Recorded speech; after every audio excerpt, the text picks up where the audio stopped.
Hi, hello everyone. This is Attorney Lana Joseph with the Law Office of L. Marcis Joseph and Associates. Today is a special edition with someone very special as we are bringing news that matters to you and your family. And so today I have my special guest, Dr. Dorothy Crisostomo. Hello, everyone. Thank you. Thank you. All right, we will be talking about something that's very important to the nation and also to the profession of nursing, and something that does affect all of us in general. So you have heard a few weeks ago about the whole fake nursing, fake diploma schemes, scandals. You've heard it all. And so today I wanted to take some time to talk about it, not only on the legal aspect, but also on the nursing aspect. And that's why I have one of the finest, the very best in our community, and she will be explaining to us exactly what does this mean to you. You heard the schemes. You know, there are nurses who've been working under the pretense of nurses who did not go through the whole program. When you heard this, how did this make you feel? Attorney Joseph, I first want to thank you.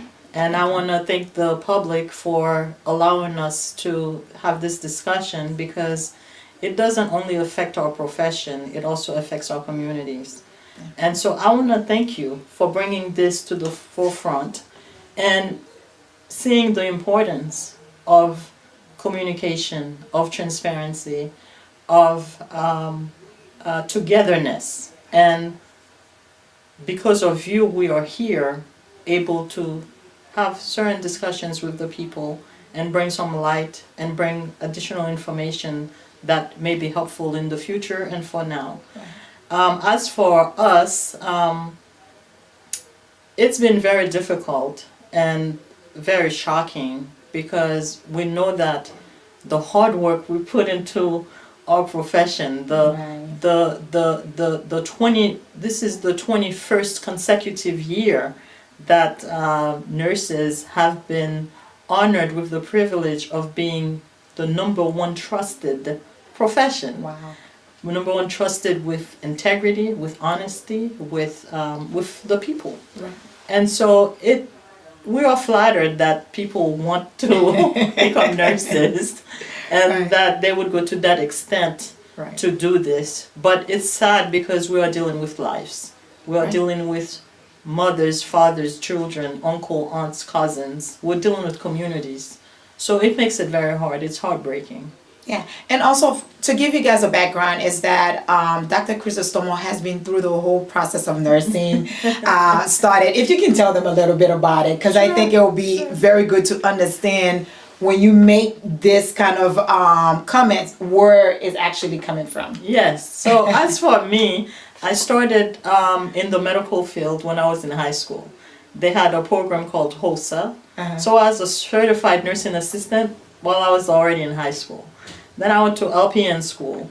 I had my associate's degree in registered nurse, my bachelor's degree at Mercer University, my master's degree at Walden, and then I am both certified as a family and a psychiatric mental health nurse practitioner from Brandman University, and got my doctorate at Brandman. And so it's a lot of work. Yes. Even to be a certified nursing assistant, you have to have clinical hours, you have to read, you have to understand the anatomy, you have to be able to understand, disease processes, and be able to report.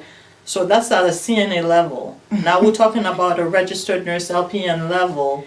You are given medications, you are given intravenous injections, you are following orders. And sometimes we all make mistakes. If something is not appropriate and you didn't understand the rationale behind it, there's a lot of mistakes that can be made. Right. And so for us, it's stopping the parties, it's sacrificing the family, sacrificing yourself, so that you can pursue this goal, this career, this objective, and then attaining it is a big deal. Right. Because it's a lot of work. And so to hear that certificates are being given without any type of coursework being done, and without applying the skills, it's traumatizing. It's traumatizing. I mean, to us as a community, I know it's traumatizing to us in a sense that I want to make sure when I bring my children to hospital or seeing the doctors that I'm okay with that. Yes. That I don't have to doubt and say, are you a real nurse or not? We should never, ever be in a position to do so. And then we also talking about people who are involved. I mean, this is more than 2,000, almost 3,000 nurses working in different states. And so they were able to sit for the licenses without going through the proper process in a sense. And so now lives are being endangered, but also I want to look at it in a different aspect, because it's not only those people who receive the certificate, but also maybe some of them didn't even know that this was a scheme.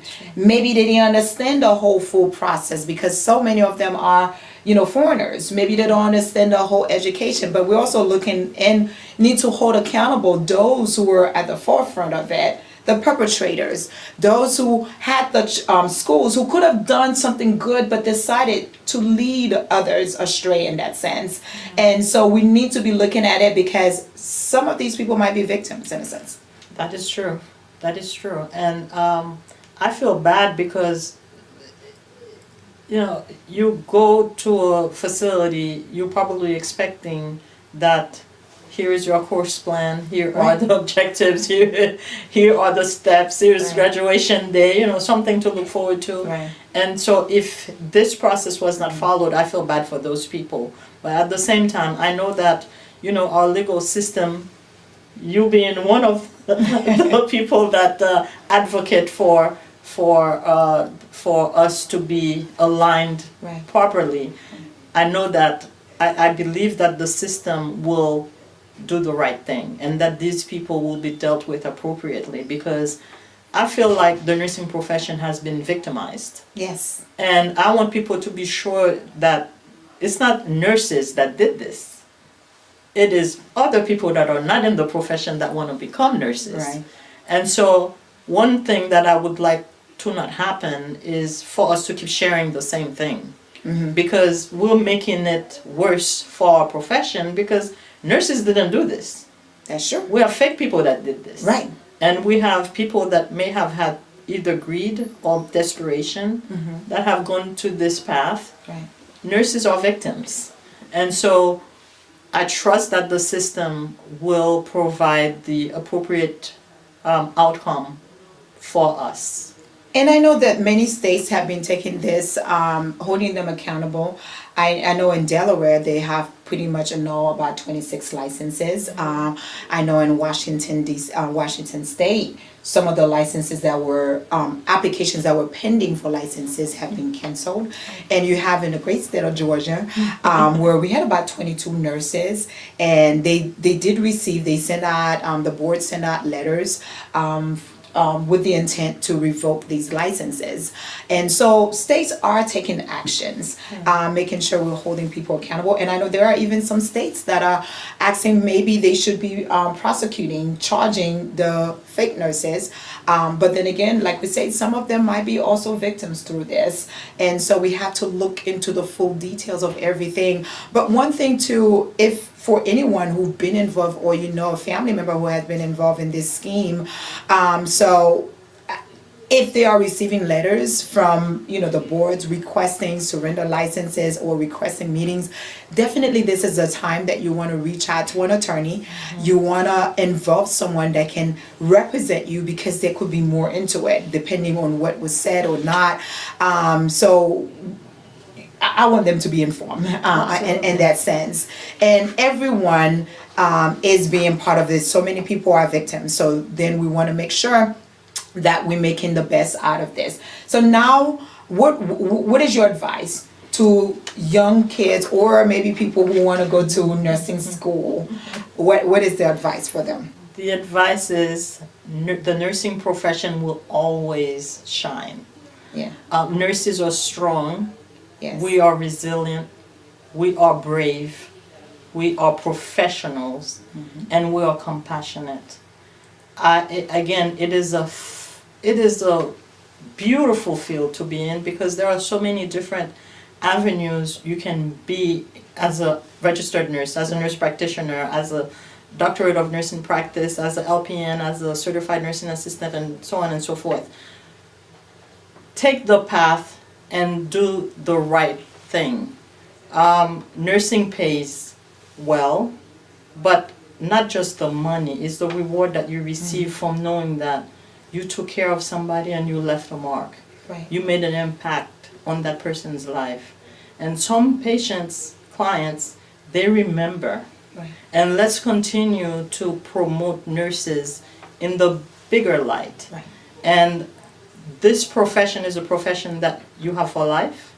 You can be 18, be a nurse, and you can be 95 and be a nurse. And you know, I want to take this moment and thank you guys so much. Thank you for the nurses, especially during the pandemic, who has sacrificed, they have sacrificed their lives and families and everything to care for us and on behalf of the community and everyone. Thank you to all the nurses because they did such a wonderful job. I mean, without you guys, I don't know where we have been.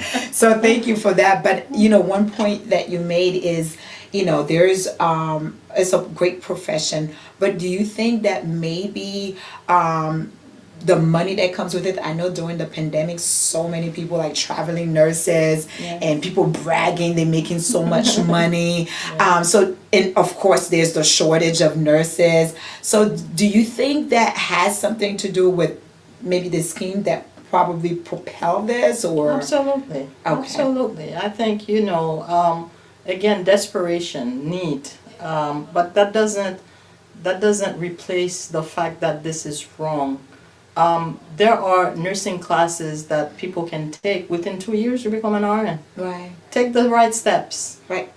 Do the right thing. Continue, pursue. Don't let the distraction of schemers, of frauds, of discouragement push anyone away from pursuing your goal. Mm-hmm. Nursing will remain the most trusted. And I'm glad that even the ANA has taken steps to make sure that they ensure that, you know, our profession stays in the light of the public as the trusted profession. And so I thank everyone for the support that they've provided and for coming and supporting the loved ones. There are a lot of people that have been traumatized by this. Right. And as you stated earlier, mental health is a priority. Right. And I think, you know, if you've been a victim of this, there is help. You're not by yourself. Yes. And we have legal help and we have professional healthcare help. Yes. So reach out and get the proper information that you need for your family and for yourself. Yeah, thank you. And you know, this nursing scheme not only affect the fact that on the nursing part of it, of course, the legal part, because some of these people are immigrants, so it does affect legal status, your immigration status. And as I usually say to clients or people in general, if it sounds too good to be true, it might not be true. And so for many people, if you are in the process of your immigration status, you have to be careful because if you are not a U.S. citizen, even if you are a green card holder, if you commit a fraud, that is felony, and that can, you know, for most of it on the criminal side, you can spend up to 20 years or so in prison, but also that can trigger and will definitely trigger deportation, which will affect your ability to stay here in the country. So it's very important that as you're going through your immigration process, that you be careful. Fraud, I mean, you shouldn't, of course, that's a goal, no fraud at all, but it does affect not only on the criminal side that you'll be charged, but also it will affect your immigration status in the country. So thank you guys. If you do need legal help, you do call our office at 770-302-1485, and if you can tell them where they can reach for the mental health. Yes, thank you. I'm immediate past president of HANA, Haitian American Nurses Association. I am also the CEO of You First Healthcare. We provide a comprehensive medical care to mental health, people that need that, also family, cardiology, and also dermatology. And our number is 833-583-4778. Okay, so you got the number. Please do reach out. And now we're going to be switching in Haitian Creole. But remember, guys, any legal questions, issues that you may have, do reach out to our office. And as you are enjoying your time, no smoking, no drinking and driving, no texting and driving. But for all your legal needs, reach out to our office. Thank you so much. Now we are switching in Haitian Creole. Bonsoir, tous amis nou yo. Nous contents, c'est avocat Lana Joseph, avocat Pepla. Moi là jodi pour une émission qui très spéciale ensemble avec un guest qui spécial tout. Moi gen ensemble avec moi Dr. Dorothy Chrysostomo. Bienvenue. Merci beaucoup. Ok, so moi gen docteur ensemble avec moi jodi nous pourrons parler un peu sous affaires gros débagage sous affaires nurse yo. Nous connaît que dans 2 semaines ça qui passé là côté que gen un gros scandale, gen en pile dans infimyè que yo pensé que c'est infimyè yo était tout bon vrai, yo joindre que yo pas d'infimyè, gan pile monde qui déjà en bas code à cause de scandale ça. Et nous avons aujourd'hui pour nous seulement pour nous parler de lui-même, non seulement nous parler sous affaires légales, affaires immigration, comment ça impact sur nous-mêmes, mais aussi qui puis bon genre nous t'a parlé de lui-même si que nous pas gagné un expert, un monde qui un nurse qui passe procès qui capable vraiment expliquer, dans terme pour nous vraiment comprendre ça qui passe. So moi gagne avec moi Dr. Chrysostomo, si vous êtes capable expliquer un petit background de vous-même, so puis vous capable connaître et then why expliquer nous comment sentir vous l'autre étant des nouvelles ça qui dégagement que tu fais dans vous-même. OK, merci. Encore bonsoir à tout le monde. Nous voulons remercier avocat Joseph puisque il dit nous opportunité pour nous capable font-ils discussion, font-ils parler sur ça que fait yo. Moi-même moi commencé dans healthcare field depuis que moi j'étais dans high school. Depuis dans high school j'ai signé un certificate because c'était un programme comme ça à côté que pendant l'école on capable faire classe yo, faire aller dans nursing home yo pour nous faire un clinical. Et puis, après un certain temps, 3 mois, il y a un bon certificat CNA. Et puis, pendant la high school, nous avons une classe pour LPN. So, pendant la high school, à peu près 3-4 mois après me graduer, je suis en LPN. Nice. Pendant LPN, je suis à l'école pour RN. So, I got my AS degree at Broward Community College.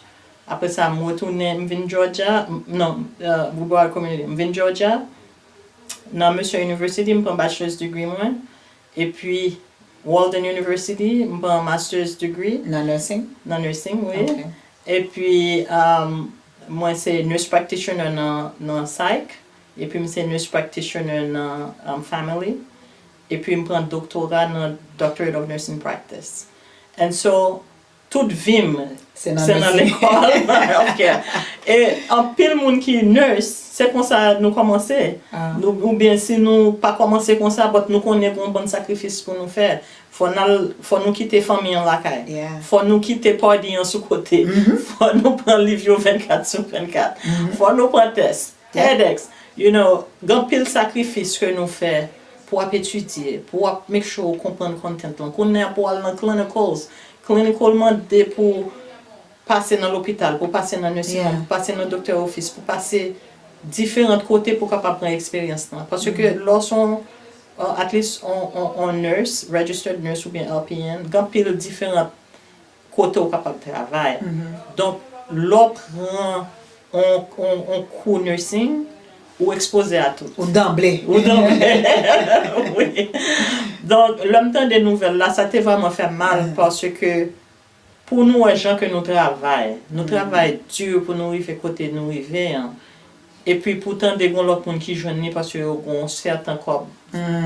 Et puis, ça qui fait nous plus mal, c'est parce que nous connaissons que les gens n'ont pas nous l'aide, connaissance ou bien expertise pour yo capable faire ça faire pour faire bien. Je suis contente que pas de monde qui est affecté. J'espère que monde qui te fait bagage ça au moins yo te un doctorat ou bien yo te docteur ou te physicien ou te nurse somewhere else malgré ça pas fait le normal ça fait là, mais au moins on capable dire au moins yo pas mettre tout le monde à la vie en danger. Oui. Yeah. Parce que dans pile travail pour arriver dans la profession ça.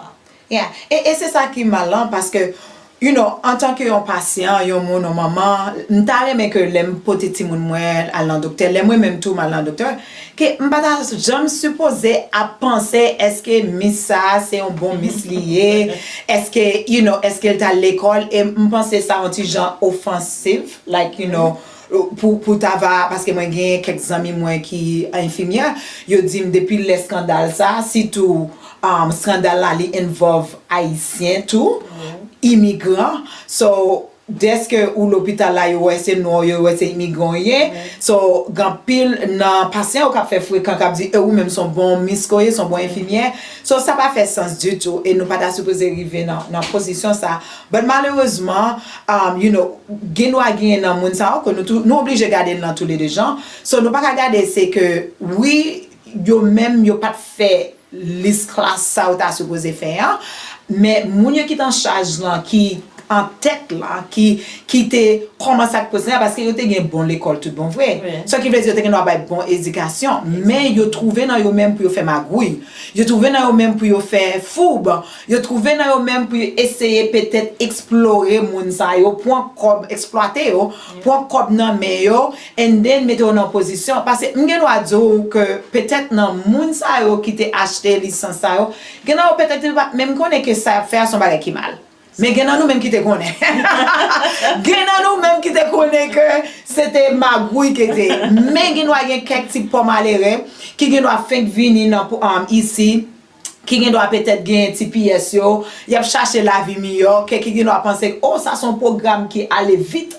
Mais ça va veut dire son mauvais programme si c'est dans l'école tout bon vrai qui gagne licence que l'état baili. So ça vient mettre en position que ou doit pas fin connaît ça fait saleté mais quand pile fois me toujours dit depuis ouais que ou non procès ou senti que bagay ça trop belle pour l'on bon bagay peut-être les gens doivent savoir et so c'est ça fait moi vle make sure que moun yo vraiment comprendre parce que dans moment ça nous gagne différents parties nous gagne moun yo qui te fait ça parce que gagne yo même qui gagne en nurse qui gagne travail qui gagne fait bon corps qui prend soin patient et now qu'on y a là demandé pour retirer licence ça dans main yo gagne moun qui te give up tout ça ou te gagné pour yo procès pour continuer à procès ça so bagay la mener les mêlés les difficiles comme on dit parce que faut nous toujours garder toute bagaille sous deux bords pas courir dire tout le monde c'est méchant ou bien tout le monde c'est voleur ou bien tout le monde te commet fraud parce que gon façon moun ka expliquer un bagay ou apprendre et pour ka believe spécialement comme on expliquer encore l'école était légale donc je pense que le système a fait un travail pour make sure que moun yo accountable parce que oui il y a des gens qui à l'école là qui gen droit victime mais je suis sûr que gon ou toujours un procès pour follow so si apprend donc pour un bon certificat ou qu'on n'a pas de chita pour test là ou qu'on n'a pas de faire devoir ou qu'on n'a pas de chita dans classe ou qu'on n'a pas de dans clinical ça t'a supposé bagay oui mais tout comme on dit et pas tout le monde qui est habitué avec système américain so donc si son monde qui sorti à Haïti dans 1 an il doit penser c'est comme ça au faire lycée si son monde qui fait venir dans 6 mois il penser oh juste OK parce que m'était déjà nurse même t'es déjà docteur peut-être c'est comme ça le faire donc puisque nous pas moi même pas connais toute information yo pas qu'à courir juger ça me connaît si nous ta connaît son bagay qui mal que n'a fait li pas bon parce que la vie mon en danger et puis en plus de ça tout ou une profession que ou a mettre en complication pour l'homme on entrer dans une chambre pour mon comme on dit est-ce que son nurse vraiment est-ce que dans l'école but je pense que même l'hôpital yo nursing home yo office docteur yo nous qu'on travail que n'a fait pour nous reviser ça monde qui a travaillé pour nous capable make sure que vraiment vrai bagay yo aligné. Yeah, elle est bon que nous t'a supposé make sure que nous comprenons ça. So, but qui sont capables de dire à, yon moun qui nan procès, parce que imagine tout, dans procès ça, gen peut-être moun qui t'a remet aller l'école, qui t'a remet vin dans profession, et qu'on y a là ensemble avec ça ou qui a passé là, qui ça que vous êtes capable de considérer ou dire? Nursing sont profession qui vraiment important dans le monde entier. Sans nursing, dans une communauté, on pas gagné. Pas gagné. Sans healthcare, on pas gagné. Yeah. La vie avant tout. Yes. Safety avant tout. Yep. Donc, je pense que pour tout le monde qui t'a aimé nurse, qui t'a aimé continuer dans healthcare field, don't give up. Continuer parce que je suis capable de dire avec toute franchise, c'est pas infirmière, c'est pas nurses, c'est pas nurse practitioners, c'est pas registered nurses, c'est pas LPN, c'est pas CNA qui a un certificat qui a fait ça. C'est le monde qui a acheté certificat. Exactement. Qui cause problème.